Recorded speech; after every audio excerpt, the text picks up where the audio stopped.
Vishnupad Paramahamsa Parivrajagacharya Asatari Sati His Divine Grace Srila Bhakti Siddhanta Saraswati Thakur Ki Anatakota Vaishnava Vrinda Ki Namachari Srila Haridas Thakur Ki Prem Sikaho Shri Krishna Chaitanya Prabhu Nityananda Shri Advaita Gadara Shiva Sati Gaur Bhakta Vrinda Ki Radha Krishna Gopa Gopinath Shamakun Radhakun Gita Govardhan Ki Maya Pradam Ki, Vrindavanam Ki, Jamuna Devi Ki, Ganga Devi Ki, Tulsi Devi Ki, Transcendental Book Distribution Ki, ISKCON Philadelphia Ki, Samaveda Bhaktivinoda Ki, Gaur Premanande. All glories to the assembled devotees. All glories to the assembled devotees. Hare Krishna. All glories to the assembled devotees. Hare Krishna. All glories to Shri Guru and Shri Guranga. Hari Hari Hare Bol. Hare Bol. Bhaktivedanta Swami Namane. Namaste Saraswati Devi Gauravani Pacharani Nirvishesha Shunyavadi Pashatate Shutarani.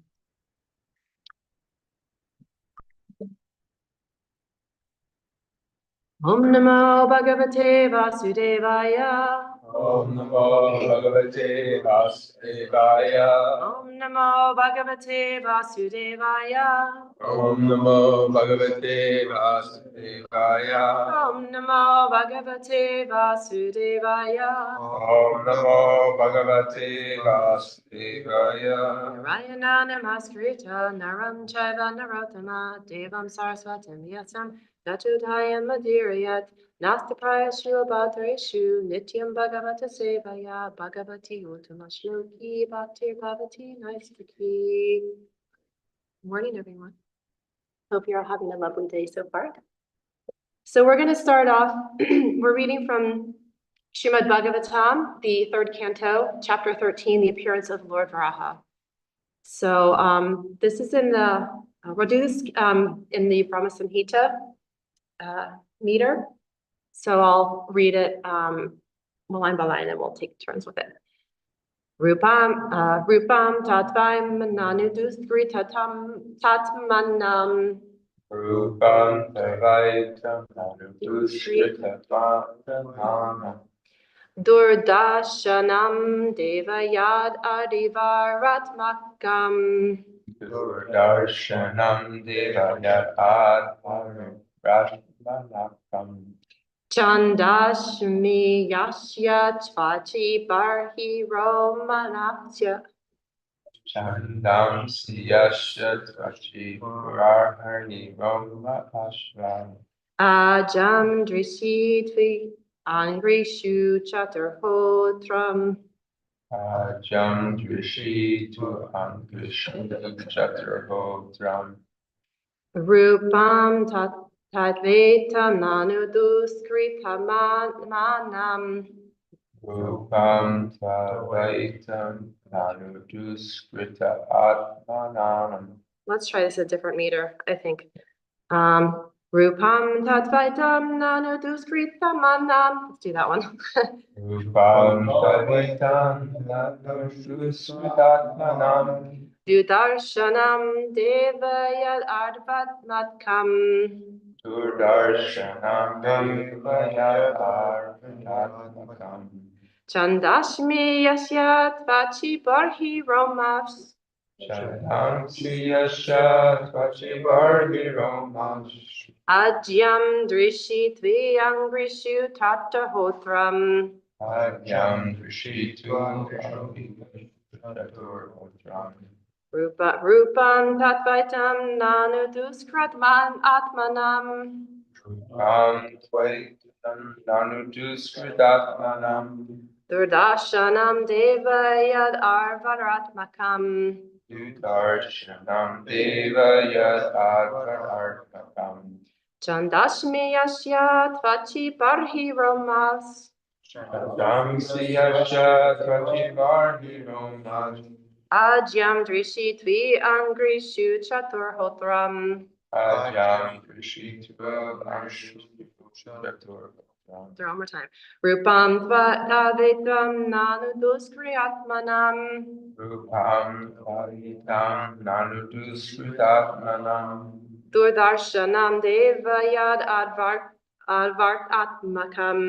Darshanam Devayat Advaratmakam Chandamshi Ashyat Vachi Barhi Romanash. Chandamsi Yasha Tvachi Barhi Romash. Ajam Drishitvi Angrishu Chaturhotram. Ajam Krishitu Agrishu Chaturhotra. Anyone else like to try? It's a little tricky today. Rupam Tvayatam Ananudushriatmanam.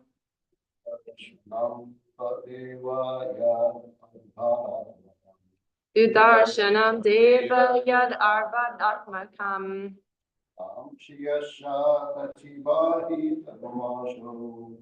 Jundashmi Vyashyat Vachi Barhi Romakshu.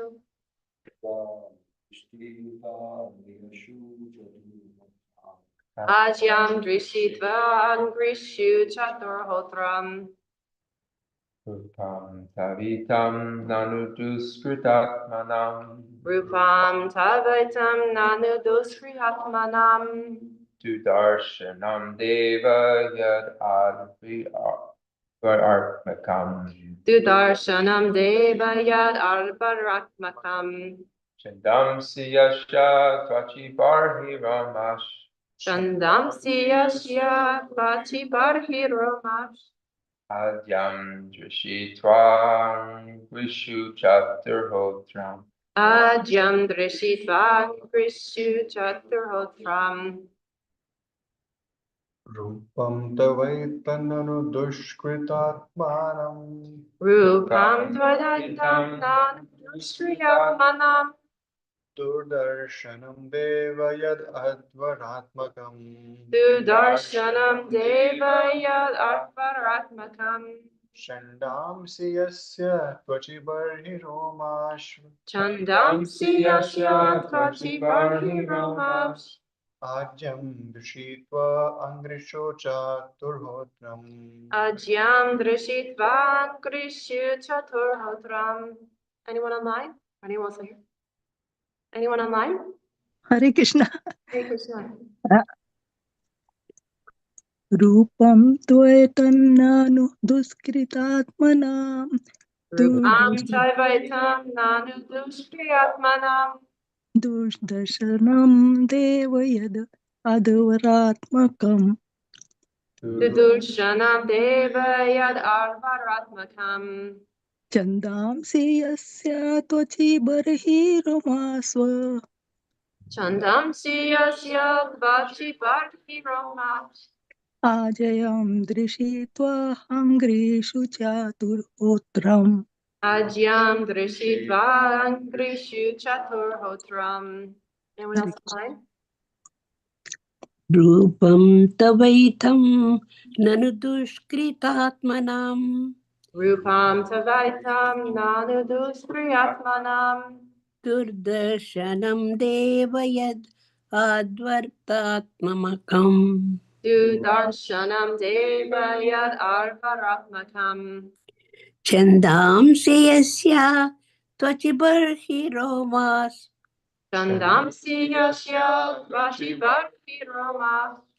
Aswajam darhitva angirishu chaturhotram Ajyam Drishitva Angrishu Chaturhotram.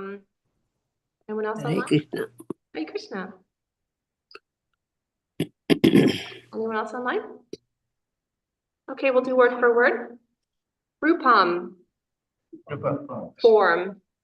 Tava, your. Etat, this. Nanu, but. Duskrita Atmanam, of souls who are simply miscreants. Souls who are simply miscreants. Dudarshanam, Dudarshan. very difficult to see. Very difficult to see. Deva, Deva. O Lord. Oh no. Yat, Yat. that. That. Advara Atmakam, Advara worshipable by performance of sacrifice. Shashbubu by performance of sacrifice. Chandamsi, Chandamsi. the Gayatri mantra and others. The Gayatri mantra and others. Yashya, Yasha. whose. Whose. Tvachi, Vachi. touch of the skin. Touch of the skin. Barhiya, Barhi. sacred grass called kusha. Sacred grass called kusha.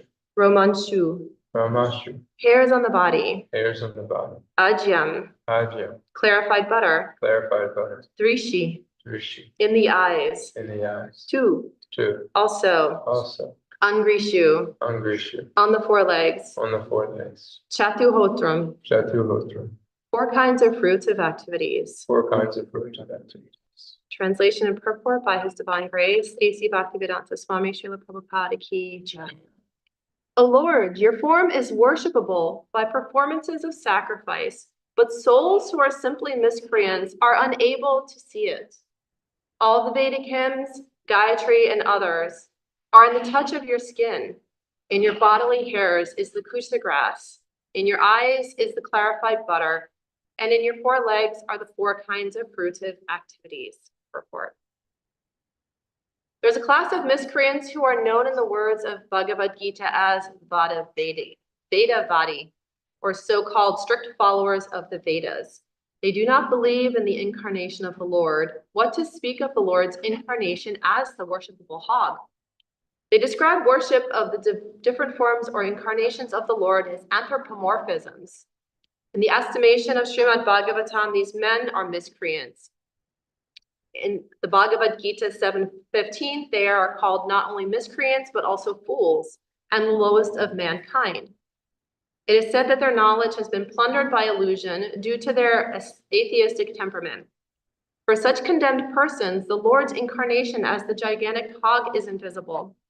These strict followers of the Vedas, who despise the eternal forms of the Lord, may know from Srimad Bhagavatam that such incarnations are personified forms of the Vedas. Lord Boar's skin, his eyes, and his bodily hair holes are all described here as different parts of the Vedas. He is therefore the personified form of the Vedic hymn, specifically the Gayatri mantra.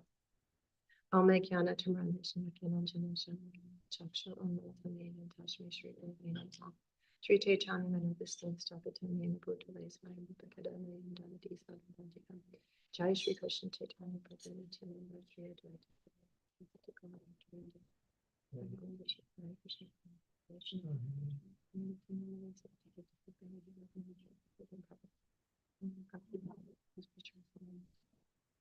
So I'm going to read the translation again, and then we'll get into the purport and dissect this a little bit. O Lord, your form is worshipable by performances of sacrifice, but souls who are simply miscreants are unable to see it. All the Vedic hymns, Gayatri, and others are in the touch of your skin. In your bodily hairs is the kusha grass, in your eyes is the clarified butter, and in your four legs are the four kinds of fruitive activities. So from the last, if you've been following along a little bit in class, the last week or so, we've gotten into this appearance of Lord Varaha, which is the boar incarnate. And we got to hear from different speakers about how he came about through the nostril of Brahma, and he was here to kind of pull the earth out, it dipped down into the ocean, the Garbhodaksha ocean. And so here we are, the boar comes, he's this tiny little thing, he just grows exponentially. And so we can see it by these examples and by this discussion of the Lord and how he's coming. We can hopefully see through faith, but also through this telling of this pastime that this is clearly the Lord. You know, the hogs don't just show up this small through the nostril of Lord Brahma and then become very exponentially large to be able to lift an entire plant, to lift the earth. So by this, we can understand that this is not an ordinary boar, not an ordinary hog, right? So we take that on faith. Okay, right. This is not some ordinary story that we're hearing. This is not a parable. This is this is one of the incarnations of the Lord. And it was really interesting. Archana gave a class, Archana Bhakti Prabhu gave a class the other day about how Lord Varaha is appearing in every kalpa and these different time periods that Lord Varaha is, appearing in all these different times. And so we can see, if we really dive into the timelines of the Vedas, especially even within Srimad Bhagavatam, the timelines are given very clearly to us. Not clearly, but they're given. They're there. We have to maybe do some math and really dive into them and graph them out a little bit. But the timelines of things are given for us there to understand. Now, here we are sitting here in Philadelphia in our material bodies, trying to wrap our heads around all of this, which can be a little bit difficult, especially when you get into starting to look at the timelines and how vast things are. When you start really doing the multiples of these different kalpas, you can see that there's a lot of time passing, and it's really eternal. I mean, there are these destructions that happen, these partial annihilations, these annihilations that are happening. But there are these cycles of incarnations. There are these cycles of pastimes that are occurring. And for me, it gives a little bit of reassurance that things just kind of are on this cycle, you know, that we can trust, just like the sun is rising and it's setting. The moon is rising and it's setting. We have the earth, you know, on its axis. We have the earth around the sun. We have these different cycles. We have the seasons. And it's to me, it's a very beautiful way to even just think about it in our own material world. So much is representative of the greater whole of the Lord. And he gives us small examples here in our everyday material life so that we can see in the grandness of all of it, that if we think, oh, that's just fantastical, that's impossible, these are just allegories or parables to, you know, help us be better people here. And you see that a lot. You see that with regard, people might, intellectuals might say that with regards to the Bhagavatam or Bhagavad Gita, they overly intellectualize things. And they think these are just given as examples, you know. But no, I mean, if we have it here, if we have examples of these things here, the passage of time, 365 days in a year, the sun rising and setting, the moon rising and setting, the seasons, all of these things are just very small microcosms of the vastness that's occurring in these kalpas, in these incarnations. So I'm going to set the scene, right? Where we're painting a picture of what's really happening here. So here we're discussing one incarnation of many that's passing through many times through different kalpas. And we're experiencing this particular one. And as you know, Archana Bhakti was saying that, you know, even in Maitreya Muni, when he's sharing these stories, he's bouncing between, you know, the kalpas. And so how do you even follow along, right? So we're in the Brahma Kalpa, which is when he was born, back up to his 50th year, first day. He's going into his 51st year. So we're kind of jumping around a little bit. We're to understand, though, that there is these cycles that are happening in every day and every month, every year, every passing of time, that there's these repeated cycles. Even as we can see that in Kali Yuga, before Kali Yuga, there was Dwapara Yuga and Treta Yuga and Satya Yuga. So we know cyclically, we can also see that pattern. Okay, so should be no surprise that these are also happening in these incarnations as well. So in today's, there's a couple of key themes from today. And one of the things that's happening as we're reading about Lord Varaha is every time there's an appearance of an incarnation of the Lord, what do we see the most in Bhagavatam? Prayers and glorification. So we're seeing a lot of prayers and glorification, and every time we're seeing how people misunderstand that. So here we're again given that example of the miscreants. You know, the miscreants, the fools, those who try and intellectualize, or they try and put a spin on it, or they say, no, this isn't really what's happening. It's just illusion. It's just made up for the benefit of us somehow to make a point. But we as devotees, as bhakti yoga practitioners, as Vaishnavas, know that to be something else. We believe that in our faith, right? We know that from parampara, because it's come through disciplic succession through these shastra, that this is in fact, these are the appearances of the Lord. So a couple of things that in this verse that's being talked about is this concept of sacrifice. And the Lord is, the benefactor of all sacrifices. We know from Bhagavad Gita 5:29, and picking that up. This is actually a very well-known verse, and it's an important verse to know. It's Bhuktaram Yagitapasham Sarva Loka Maheshwaram Surdam Sarva Bhutanam Yatmamam Sanchi Richati. This is actually called the peace formula. But this is called the peace formula because it is understanding that the Lord is the receiver of all of the yagyas. And this in today's verse is also explaining that the Lord is worshipable by performance of sacrifice.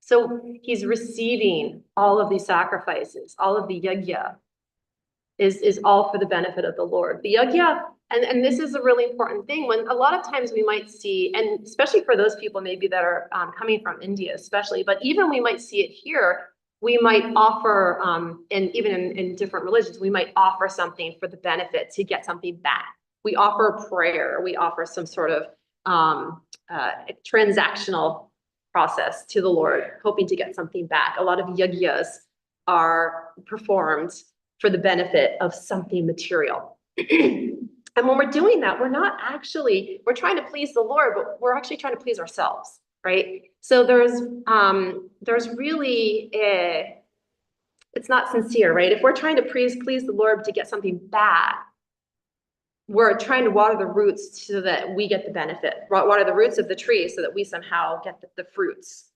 later. But that's not what we want to be doing in our devotional relationship with God. We want to water the roots so that the tree blooms and grows, because the tree will be then happy. So we want to help do all these sacrifices for the benefit of the Lord. And as we are in the process of doing these sacrifices, we are doing the sacrifices, the yajnas, in a way of devotion, but also because we just purely want to please. And this is the highest level of devotional activity, of devotional service, that we're doing it simply because we know the Lord will be happy, or the Lord's devotees will be happy. And that's really the highest form of yajna, is really doing it simply because we know it will please the Lord. Because if we know the Bhaktaram Yajna Tapasham Sarvaloka Maheshwaram, this is all the Lord is receiving all of that, is this receiver of all the sacrifices. And that is just how it is. He's the one get the ultimate beneficiary of all the sacrifices. Anyway, so right, it's just how it is. So it's really important to maintain that mood when we are doing any kind of sacrifices or activities. And even we have like the different akadashis and the chaturmasas and things like that. All of these are different. They're sacrifices that we're making. We're taking different foods out of our diet. We're maybe doing a nirjal akadashi.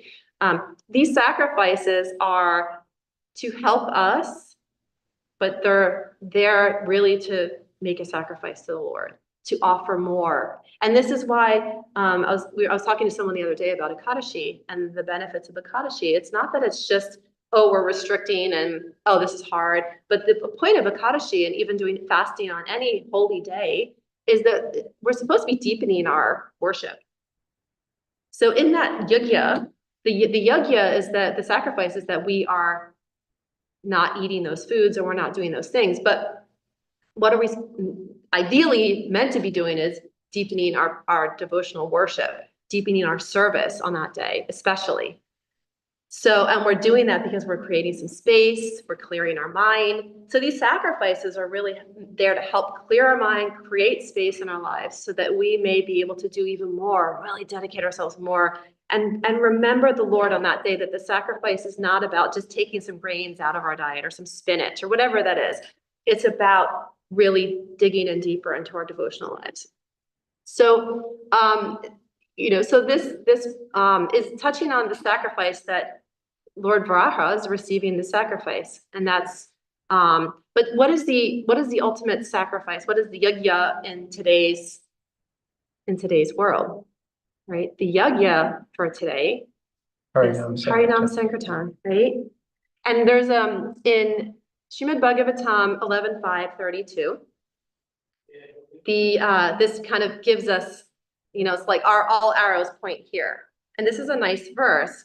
I'll read the Sanskrit. Krishna Varnam Tvikshak Saksh Krishnam Sangopangastra Pardasham Yag Sankirtam Prayer Yajanti Hi Sumedasya. And it says, in the age of Kali, intelligent persons perform congregational chanting to worship the incarnation of Godhead, who constantly sings the names of Krishna. So the whole verse is, although his complexion is not blackish, he is Krishna himself. He is accompanied by his devotees, servants, weapons, and confidential companions.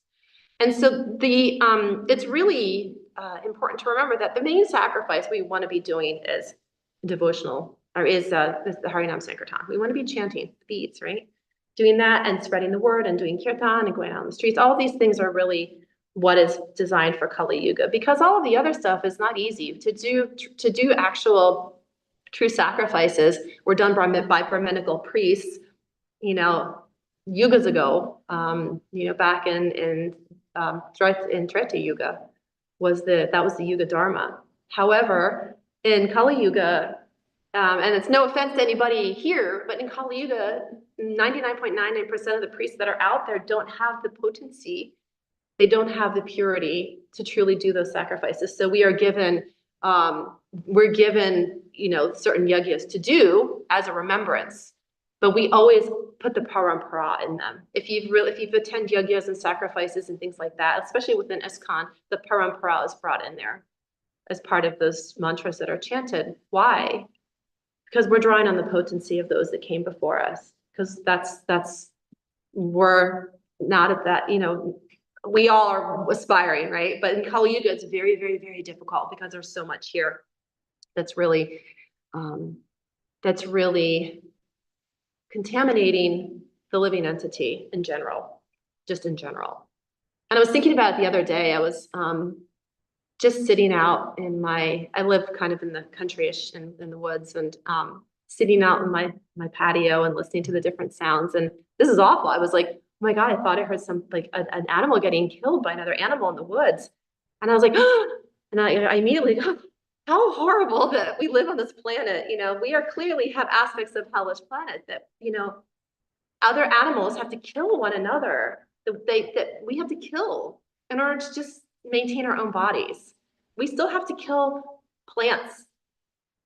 They still have they have consciousness, they have soul. So we still have to kill. We're just minimizing, right? As much as we can, even as vegetarians, we try and minimize as much as possible. I totally get the fruitarian concept, because you're just taking the fruits that are born by the trees or the plants. So I get that concept. It's tough nutritionally. I'm a nutritionist, but so this is the hellishness of the planet that we live in. We're in the middle planet, so we have aspects of the heavenly and the hellish planets that we have to kill other entities just as to maintain our own bodies. So here we are. We are in this very difficult place. We're in Kali Yuga. So these sacrifices that we do, the Harinam Sankirtan, is really what we want to deeply, deeply lean into. So let's get back to today's verse. Now we're talking about Lord Varaha, and here in the purport, they're talking in the verse, they're talking about miscreants. Now I mentioned a little bit before about those who did not fully, they want to just dismiss these as stories or as parables, allegorical. And those are the ones that are really thinking that, maybe I am God, or I am, that they're not really fully understanding that God, they're diminishing the level of God. God can become as anything, a boar, half man, half lion, a fish, anything. God can become anything he wants because he's God. So the miscreants, and this is in Bhagavad Gita, Prabhupada referenced Bhagavad Gita 7:15. And I want to just dive into this a little bit. The verse is, those miscreants who are grossly foolish, who are lowest among mankind, whose knowledge is stolen by illusion and who partake in the atheistic nature of demons, do not surrender unto me. Right, because they think they are God, or they want to be God, or they are envious of God. For all those reasons, they want to acquire all the wealth, the fame, the beauty that God has. And they're not satisfied until they have more and more and more. So this is the miscreants are seeing these things. So Prabhupada then goes on in the purport to say, it is said in Bhagavad Gita that simply by surrendering oneself unto the lotus feet of the Supreme Personality Krishna, one can surmount the stringent laws of material nature. At this point, a question arises. How is it that educated philosophers, scientists, businessmen, administrators, and all the leaders of ordinary men do not surrender to the lotus feet of Krishna, the all-powerful personality of Godhead? Mukti, or liberation from the laws of material nature is sought by the leaders of mankind in different ways and with great plans and perseverance for a great many years and birth. But if that liberation is possible by simply surrendering unto the lotus feet of the Supreme Personality of Godhead, then why don't these intelligent and hardworking leaders adopt this simple method? And it says here, the Gita answers this question very frankly. Those really learned leaders of society like Brahma, Shiva, Kapila, the Kumaras, Manu, Vasya, Vyasa, Devala, Ashita, Janaka, Prahlad, Bali, and later on Madhacharya, Ramanujacharya, Sri Chaitanya, and many others who are faithful philosophers, politicians, educators, scientists, etc., surrender to the lotus feet of the Supreme Person, the all-powerful authority. Those who are not actually philosophers, scientists, educators, administrators, etc., but who pose themselves for such for material gain, do not accept the plan or path of the Supreme Lord. They have no idea of God. So this answers the question. So this is the miscreants. They do not worship the different forms or incarnations of the Lord, and they say that it's anthropomorphism, that we're anthropomorphizing these stories. You know, people say, oh, you're anthropomorphizing your cat or your dog. You know, you're putting human qualities on it. But that's not what's happening. And to do that, to say that is very atheistic in the sense that they're saying that basically if you're anthropomorphizing God, you're saying that God is a human, essentially. You're putting human qualities and traits on God. You're saying that God does not exist. Thereby. So then because you can't anthropomorphize something that is beyond human. God is here. God has human qualities, but if we anthropomorphize God, saying God is human, then we're taking away all the qualities of God that we don't have. So that's really, your watch is answer some questions there too. I guess they heard your question. They heard me. So it's really, when we talk about the different classes, the different classes of men that come to God, it's not the miscreants usually, but they can certainly, like look at Jagai and Madai. I mean, this is a very famous example that's given in Lord Chaitanya's time, that they were absolute just, miscreants, wreaking havoc, stealing, doing everything, trying to gain riches, but then they were turned around. They were turned around. So, and I read in I was giving class for Harrisburg the other day, and there was the story of Narada Muni and the hunter.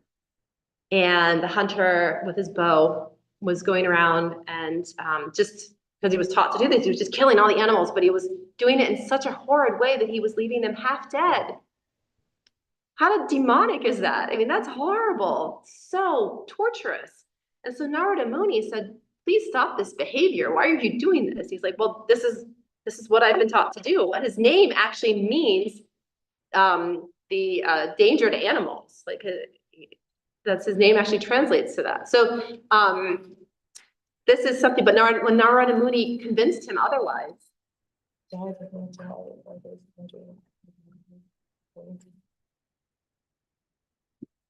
When Sri Narada Muni says, stop, please stop. And he's like, but this is my livelihood. This is how I get my livelihood. I have to make money. I have to do this. When Narada Muni said, no, trust me. Stop this viciousness. Please.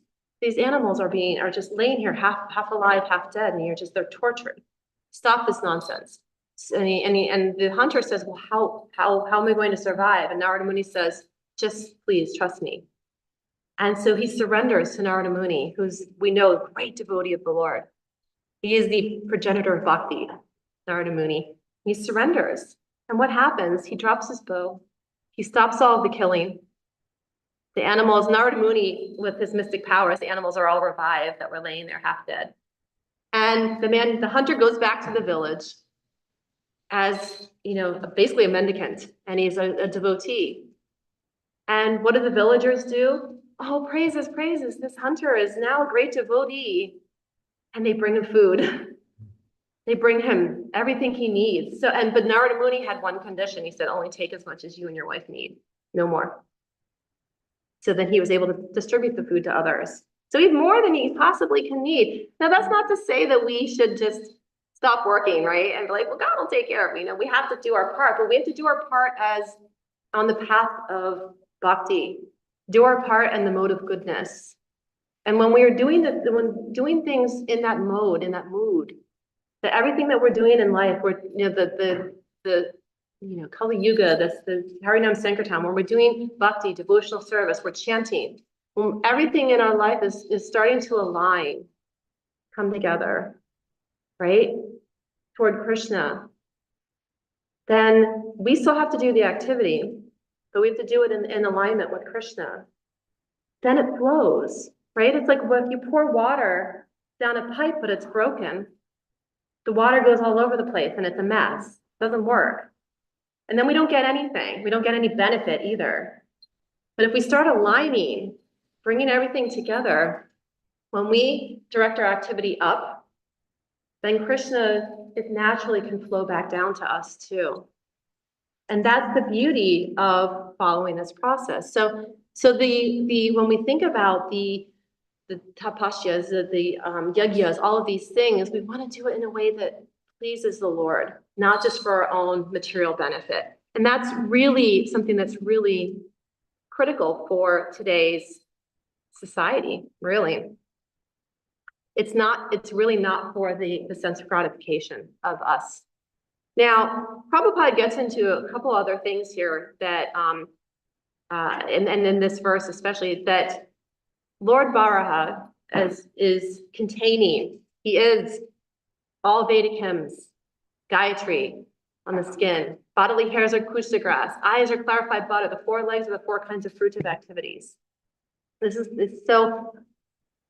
Lord Varaha. We hear this with other incarnations too, that, and so I wanted to take us to Bhagavad Gita, where it says, of the hymns of the Sama, in the Samaveda, I am the Brihat Sama. Of the poetry, I am the Gayatri. And because Krishna is everything, the Lord is everything. And Lord Varaha is an expansion of Vishnu, Krishna. He's an incarnation. So everything has to emanate from him. Everything has to come from the pores, from the breath. You know, each leg, it stands for each of the four kinds of fruits of activities. The eyes are clarified butter. But in the Vedic hymns, in chapter, in the Bhagavad Gita, Prabhupada talks about it has been explained by the Lord that amongst all the Vedas, that he's the Samaveda. He's rich with beautiful songs played by various demigods. In Sanskrit, there are different rules to regulate poetry. Rhyme and meter are not written whimsically in such modern poetry. Among the regulated poetry, the Gayatri mantra, which is chanted by the duly qualified brahmanas, is the most prominent. The Gayatri mantra is mentioned in Srimad Bhagavatam, as it is here today. Because the Gayatri mantra is especially meant for God realization, it represents the Supreme Lord. This mantra is meant for spiritually advanced people, and when one attains success in chanting it, he can enter into the transcendental position of the Lord. And so it makes sense that everything is emanating from him, from Lord Varaha. And so going back into what is the Lord? Who is the Lord? You know, who is he? He's all-encompassing. He is everything, the manifestation of all that is. The Gayatri mantra, manifestation, even of these material energies, manifestation of everything, all that is. And this knowledge, this understanding, when we start to really align ourselves with this understanding, then we can start to gain true knowledge. Not knowledge that comes from any kind of material book, but the true knowledge of our hearts, of where we're really coming from, what we're really here to do. And this is kind of the encapsulation of, you know, why we practice Bhakti Yoga. This is why we are here together, reading from the Srimad Bhagavatam and learning about the different incarnations of the Lord is giving us this understanding of the grandness, the vastness of his expansions and qualities. And this one, like I said, I think other speakers have talked very much about some of the deeper, more, qualities of his appearance and of the time factors. And today I really wanted to focus on the concept of yajna and sacrifice and really diving into that a little bit and that understanding of how one can really misunderstand this. And so when we're having conversations with people out in the world, we might be out there discussing things with people and they might question, oh, well, yeah, and especially people who are familiar with Bhagavatam, they might say, oh, I'm familiar with that. Oh, those are some nice stories. Krishna, oh, all these different gods, what's the point? What are these different gods doing? And you can really help them understand that the more that you study these things, it's really for our own benefit for faith, but it's also to help when we're talking to people too. When we start to really get into what are we doing here? You bring a visitor to the temple and they're looking up at the wall like, what is all of this? So that we can actually explain, oh, that's Matsya, that's Lord Varaha. Oh, Lord Varaha, you can see the picture of him lifting the earth is right there. So we can explain what the significance is of each of these incarnations. We can see Nrsingadev, and we can see, oh, well, that's ghastly, but it's God protecting his devotees. So there's a purpose. The Lord comes to help the devotees, to annihilate the miscreants, to bring religion. Bhagavad Gita 4:9, I think, 4:8 or 4:9. But this is why does the Lord reappear in different incarnations? For those purposes. To help deliver the devotees, to annihilate the miscreants, and to deliver religion. And so every single time we see any of these, we know there's a great purpose for our benefit. And even though we don't want to be taking the benefit, right? The mood is that, okay, well, everything is God, you just do, Lord, you do what you need to do. And whatever benefit I get is whatever benefit I get. But the Lord loves us so much, each and every one of us, that he's trying. He doesn't need us to offer anything. He doesn't need us to offer any food. He doesn't need us to do any special activities for him, but he wants our love. And these activities help hone our love. It helps align us more to that channel, to open our hearts up, to cleanse our hearts more and more so that we can go back home. And that's, again, like I said, that is today's real, as we think about this, we don't want to be one of the miscreants. We want to understand the purpose of yajna and really understand the purpose of these different incarnations. So I'm going to take a pause here, offer for any questions, corrections, meditations, reflections, anything that you want to discuss for today. And thank you very much. I do have a question. Sure. Thank you so much for this beautiful presentation. Thank you. It's such a challenge to not think about the result or the fruit of the sacrifice. If you plant a seed of an apple tree, you would hope that at some point you'd be able to make some apple juice from the apples.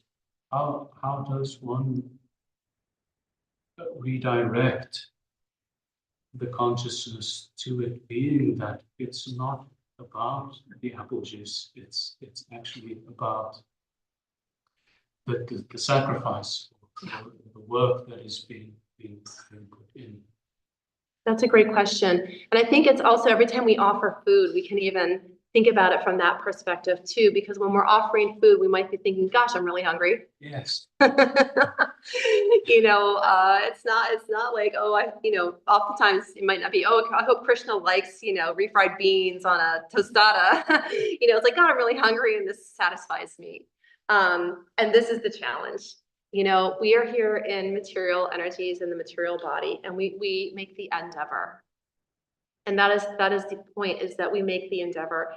And over time, our consciousness will shift to thinking about Krishna. It's, I have oftentimes likened this to, when you're like a little kid, you get a little play set maybe you're like a little toolbox and you have your little pretend hammer and nails, you have a little kitchen set and you're baking little cakes and things like that. We're practicing. We're doing these things, we're trying. Like I see myself in this very much. I see myself like a little kid, like in my little easy bake oven or whatever, just like trying to make little cakes or pretend, my little Play-Doh factory. But yet I know that they probably won't taste good but I'm making the endeavor. I'm training my mind in a later point in life to be able to do these things better. That baking thing never worked out for me, but other than that, but training my mind to be better and better. And so when we're in the practice of bhakti, and that's what's really important to remember, this is sadhana. Sadhana, we are sadhikas, we're practitioners of bhakti yoga. And so we continually practice these, through the Vaidhi Bhakti. So we practice through the rules and regulations under a spiritual master. And if we don't have a guru that we've taken initiation from, then we have Srila Prabhupada, who's provided absolutely everything that we need.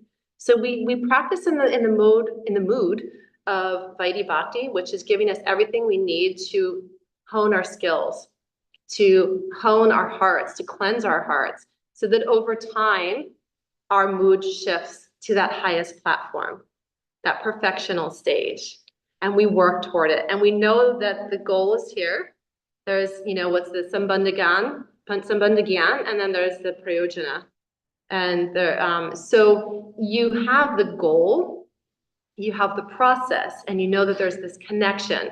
But we want to try and get to that through sadhana bhakti, through the process, through the hearing, the listening, the hearing, the chanting, the remembering. These are the processes that we want to do. So to answer your question, how do we get there? We practice. And eventually, over time, our minds become purified. I was meditating on this the other day. I kept thinking, I've been chanting for a while now, years, and I'm like, I wonder if it's doing anything for me. I was just like selfishly, I was like hoping it was making me a better person or making me more connected to God. And then I think back to where I was maybe like 15 years ago, 20 years ago. And I'm like, well, maybe it's slowly, I'm a slow learner. Maybe it's slowly just trickling in a little bit. And I've made some progress. And I can see that just with myself. Maybe I've made a little bit of progress from, 15 years span. So I'm like, okay, I'll keep doing it, because even though I am not seeing like then tomorrow I'm going to wake up and be like everything's changed. I'm a different person. I'm completely God conscious, and my whole world has shifted. Often some very rare person might experience that occasionally, but I think for me personally, I'll speak for myself, that it's very, very small and incremental. So we just keep doing the process, knowing that it is working. It is. Even when we're not perfect in the process, it is working. Unless we're doing a major offense, then it's probably not working. We have to be very aware. The 10 offenses are really important to know and chant. As long as we're not making major offenses, that's going to cause a backslide. But if we're really sincerely endeavoring, it's working, and eventually we'll plant that seed in the tree. And we're like, Krishna, here's your tree. I did it just for you. And that's it. It's process. I hope that helps. Yes. Can I I have a connection to what you had asked, and I heard this example from a preacher a couple of weeks ago, and he was talking about the apple tree and how this kind of addresses the kind of part of your question is we can learn by studying the apple tree, because the apple tree never tastes its apples. The apple tree, even though it works so hard to produce the apples, it never gets the chance to taste the delicious apple juice. It drinks water. It takes the sunlight. But the fruits that it bears is not for its own enjoyment. Mm. It's for the enjoyment of somebody else. Mm-hmm. Yeah, it's beautiful. So that helped me reflect, because we were also studying the Ishopanishad, the first mantra for that is to take, what is necessary for you, but don't take more than what is necessary for you. And that can lead one to a peaceful life. And I think that ties into this idea of sacrifice. This is where the apple tree example came. They use the apple tree actually as an example, how the apple never tastes its own apples, or it gets the chance Someone to, else? yeah, it's meant for somebody else. So our sacrifice is meant for Krishna. We have to figure out how to make that happen. But that's the principle. Yeah, that's beautiful. Thank you for tagging on. That's great. That clarify things. I guess the thing that I'm more thinking about, it's in alignment with what's being said. It's that being in this material, being in the world. I spent 8 years in the ashram, and I've just recently come out, and I'm having to now think about my future. I'm having to now think about my kids that are going to be coming in the future, and how to provide for them at that time. So I have to think about the apples that are coming. I have to think about how I'm going to produce them and what I'm going to do with them. So I guess it's kind of between the sacrifice that we're making for Radha and Krishna and the sacrifice that we're making for our own lives in the world. Yeah. Is it the same thing? Does it work on the same platform? Am I making sense? Total sense. Absolutely. And yeah, so the question for those online was that he's coming out of ashram life for 8 years and now realizing that he has to think about, how to earn money and take the apple from the tree and make it feed his family in the future. And so, to use the example of the Narada Muni and the hunter, that's an extreme example, but when he completely aligned, when the hunter gave up everything and was like, I surrender, then Krishna took care of him. And like I said, that doesn't mean that we stop doing.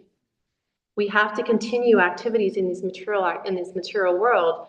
We have to still engage in our duties. So it's, like I said, it's alignment. If the pipe is broken, then if we're not feeding up, then nothing's coming back down either. So if we're aligned in the activities that we're doing the things in the mode of goodness. We're, recognizing, okay, I have a family now, and the family is being raised in Krishna consciousness, and everyone's really trying to do things aligned with Krishna. Then it's not, we're in Kali Yuga, in the material world here. It's not going to ever be a picnic, and Krishna never guarantees that we aren't going to have difficulties. But, and I've said this before, the suffering, when we surrender to Krishna, we don't suffer anymore. That doesn't mean we don't have difficulties. It's just the suffering's in the mind, and that's a choice because we're disconnected from Krishna and we haven't accepted his outcome. So we continue to work. We continue to do the things we know we need to do to feed our families and keep a roof over our head and be responsible. But we do it knowing that everything we're doing in our lives, we hope, is in that space of mode of goodness and just devotional. And that whatever the outcome is from that, Krishna will decide. And if Krishna gives us 1 apple or 6 apples from the same activity, we accept 1 apple and we are grateful for it. And we accept 6 apples and we say, thank you for the abundance. Maybe I will share with my neighbors. And so in my experience and understanding of all this is that we still have to endeavor in our activities to survive. We can't not do that. But the more that we endeavor in the mood of devotion, with everything trying to keep our hearts aligned, then Krishna does provide for us. Like I said, we also have our own karma that we're working through that can create difficulties for us. And when we have difficulties that arise, we take to Krishna and we pray and we say, this is a difficult time, have gratitude.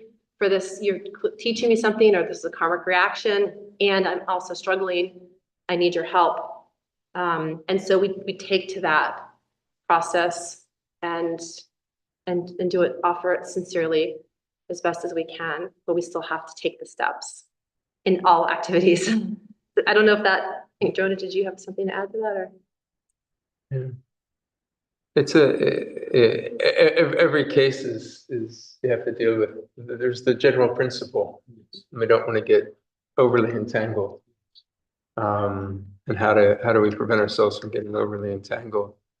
But every case has its own situation, because we all come into a situation with different obligations, perhaps, or it could be family obligations. You could come in with already, certain financial obligations, or somebody may come in with no obligations, and they can approach the situation differently. And some people come into the family life, that stage of grihastha life, as they enter in, and they have to take care of a mother, a father, and 3 siblings. That's very and difficult. and then all this weight is on them. And then some people, they don't have anybody. Their mother, their father, their siblings, they're all independent. They don't have to, they're just worried about themselves. Some people come into family life with a huge debt coming out of college, 100,000 down, and they think, okay, this is what I have to take care of. The general principle of, understanding, what do I need to take care of myself, and what is my means, and living at or beneath that level and not exceeding it, because that's when It gets a little tricky. that's when we start going into debt. That's when we start over endeavoring and over encumbering, and then having to work extremely hard. And then when we do these activities, we oftentimes find ourselves having to sacrifice something in our lives. And oftentimes that thing that we sacrifice is our time meditating on Krishna and serving Krishna.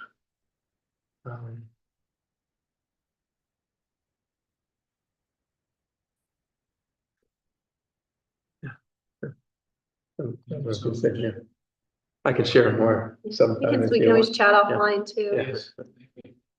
Great. Thank you. Anything else? Any questions online? Sorry, we always get in the discussion in the room, but. That's why we invite everybody to come here on Saturday and the discussion. That's true. The part that you can't see. Nice class, Mataji. That's all. Whatever you said, that yajna also they used to do in olden days. Yajna. But that needs lot of ghee, lot of wood and everything. And now Chaitanya Mahaprabhu, thanks to Chaitanya Mahaprabhu, he said, easy thing is Hare Krishna, Krishna Krishna, Hare Hare, Hare Ram, Ram Ram. That is very, very easy thing. Wherever we are, we don't need any books, we don't need anything. We can chant. Yeah. That is the easiest thing. When you're driving, when you're some cooking, we can do it. And there is another thing is Gayatri Mantra is also, they specifically when a person goes into Brahmacharya, he gets the Gayatri Mantra. That is very powerful.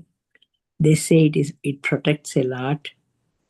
And that's why the Gayatri Mantra is very good, and they do at that time for men.